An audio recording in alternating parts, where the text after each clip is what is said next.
आप देख रहे हैं डार्क फाइल्स। तो चलिए बढ़ते हैं आज की इस कहानी की ओर। घटना उस समय की है जब मैं अपने गांव में डाकिये का काम किया करता था। आज के ज़माने में मोबाइल फ़ोन का जितना महत्व है उतना ही महत्व उस समय डाकिये का हुआ करता था, क्योंकि उस समय ना तो हमारे गांव में फ़ोन हुआ करता था और ना ही बिजली। उस वक्त लोग डाकिये को काफ़ी इज्जत दिया करते थे। साथ ही साथ डाकिये का भी उस समय काफ़ी काम हुआ करता था। दरअसल हुआ कुछ यूँ था कि उस समय हमारे गांव के डाक ऑफिस में 2 डाकिया हुआ करते थे, एक मैं और एक भरत। मगर भरत की कुछ दिनों से तबीयत ठीक नहीं थी, जिस कारण डाक ऑफिस का पूरा भार मेरे सर पर आ गया था। डाक ऑफिस में काफ़ी सारी चिट्ठियां जमा होने लगी, जिस वजह से मैं काफ़ी देर तक घर जा जाकर चिट्ठी पहुंचाने लगा। हालांकि उस समय गांव के लोग जल्दी सो जाया करते थे, मगर 2 लोगों का काम अकेले ख़त्म करने के बाद ही मैं डाक ऑफिस बंद करता था। उस समय मुझे डर वर नहीं लगता था, मगर मुझे कहाँ पता था कि इस घटना के बाद मैं इतना डर जाऊंगा कि मुझे इस डाकिये का काम ही छोड़ना पड़ेगा। खैर, एक दिन सुबह से ही काफ़ी मेहनत करने के बाद मैंने काफ़ी सारी चिट्ठियाँ घरों में पहुँचा दी और बाकी बचे चिट्ठियों को देखा तो उनका पता दूसरे गांव का था, मगर उन्हें आज के आज ही पहुँचाना ज़रूरी था। जिसके बाद मैंने घड़ी में वक्त देखा तो वक्त हो रहा था दोपहर के 3:30 बजे का। लिहाजा मैं सारे चिट्ठियों को लेकर दूसरे गांव की तरफ चलता बना। हमारे गांव से सामपुर गांव पैदल चलकर जाने में करीब 1 घंटे का वक्त लगता था, तो अभी मुझे काफ़ी पैदल चलना पड़ेगा। कुछ दूर चलने के बाद मैंने अपने मन ही मन में कहा, क्यों ना रामू की दुकान पर चाय पीकर आगे चला जाए।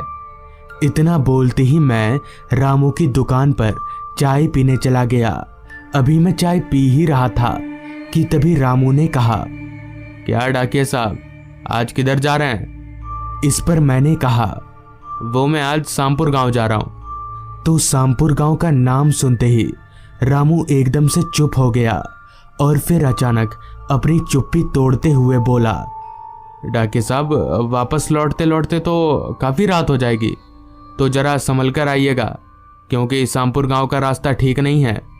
जिस पर मैंने रामू से कहा, यह क्या बोल रहा है तू? तुझे पता है ना मैं इन सब बातों पर विश्वास नहीं करता। इतना बोलने के बाद मैंने जल्दी से अपना चाय पिया और प्याला फेंकते हुए सामपुर गांव की तरफ चलता बना। खैर, करीब 1 घंटा पैदल चलने के बाद तकरीबन शाम के 5 बजे मैं सामपुर गांव पहुंचा और फटाफट से चिट्ठियों को उनके पते पर पहुंचाने लगा।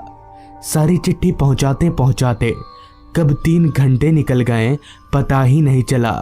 फिर जब मैंने अपनी घड़ी में वक्त देखा तो वक्त हो रहा था रात के 8 बजे का।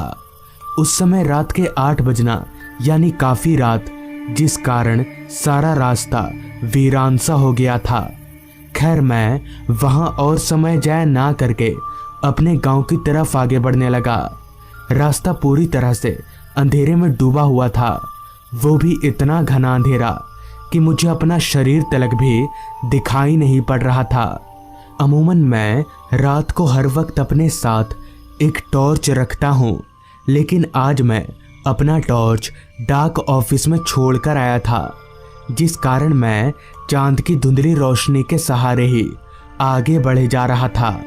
उस रास्ते पर सन्नाटा इतना छाया हुआ था कि दूर कहीं से ट्रेन की आवाज़ मुझे साफ साफ सुनाई पड़ रही थी। साथ ही साथ बीच बीच में आ रही रात कीड़ों की आवाज़ें उस माहौल को और भी ज़्यादा सुनसान बना रही थी। एक तो काफ़ी रात, ऊपर से इतना सुनसान रास्ते को देखकर मैंने अपने मन ही मन में कहा, अगर कोई सवारी मिल जाए तो मैं उसी के सहारे गांव चला जाऊंगा, वैसे भी काफ़ी थक चुका हूँ। इतना बोलकर मैं अभी आगे बढ़ ही रहा था कि तभी मेरी नज़र रास्ते के आगे किनारे पर खड़े एक आदमी पर गई। जो कि एक रिक्शे के पास खड़ा था। उस आदमी को देखते ही मैं समझ गया कि ये एक रिक्शा वाला है।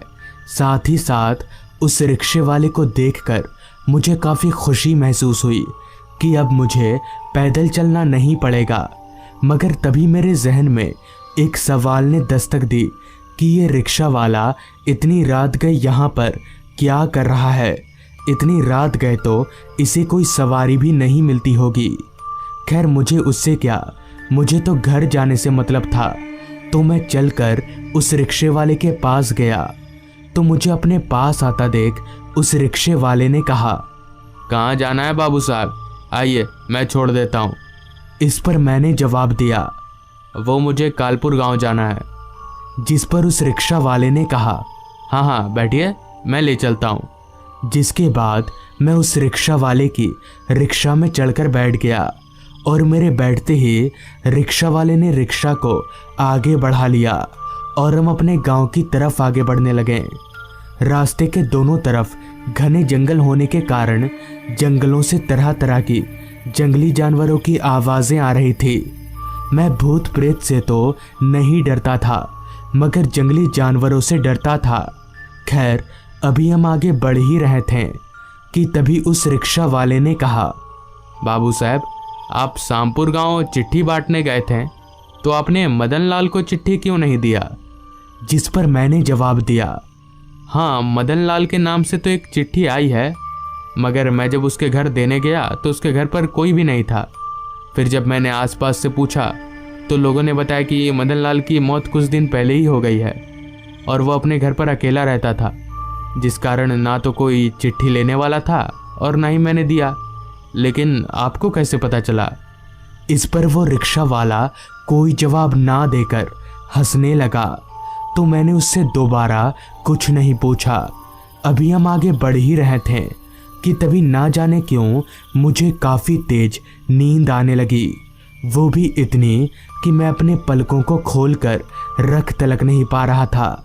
अचानक नींद मुझ पर इस कदर हावी हो गया कि मैं रिक्शे पर बैठे बैठे ही सो गया। फिर जब मेरी आंख खुली तो आगे का नज़ारा देखकर मेरे होश उड़ गए और मेरा सर घूमने लगा, क्योंकि रिक्शा बहुत तेज़ी से चल रही थी और रिक्शा चलाने वाला कोई नहीं था। मतलब कि रिक्शा अपने आप ही चल रही थी। मगर ये कैसे हो सकता है? और तो और वो रिक्शा वाला गया तो गया कहाँ? अभी मैं ये सोचकर काफ़ी हैरान हो ही रहा था कि तभी मुझे आवाज़ आई, बाबू साहब मैं वही मदन लाल हूँ। उस आवाज़ को सुनकर मैं एकदम से चौंक गया और मैंने जब अपनी निगाहें उस आवाज़ की ओर घुमाई तो मैंने जो देखा उसे देखकर मेरे हाथ पैर कांपने लगे, क्योंकि वो रिक्शा वाला हवा में उड़ते हुए मेरे साथ चल रहा था। मगर अब उसका पूरा चेहरा कुचला हुआ नजर आ रहा था और उसकी आंखें बाहर लटक रही थीं।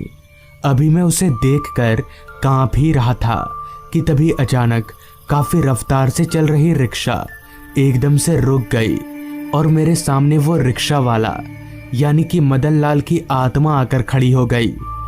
डर इस तरह से मेरे ऊपर हावी हो चुका था कि मेरे हाथ पैर फूलने लगे थे कि तभी मदन लाल की आत्मा ने कहा, आज से 6 दिन पहले मैं रात के वक्त इसी रास्ते पर रिक्शा चला रहा था। तभी अचानक एक पेड़ मेरे ऊपर आ गिरा, जिस कारण मौकाए वारदात पर ही मेरी मौत हो गई।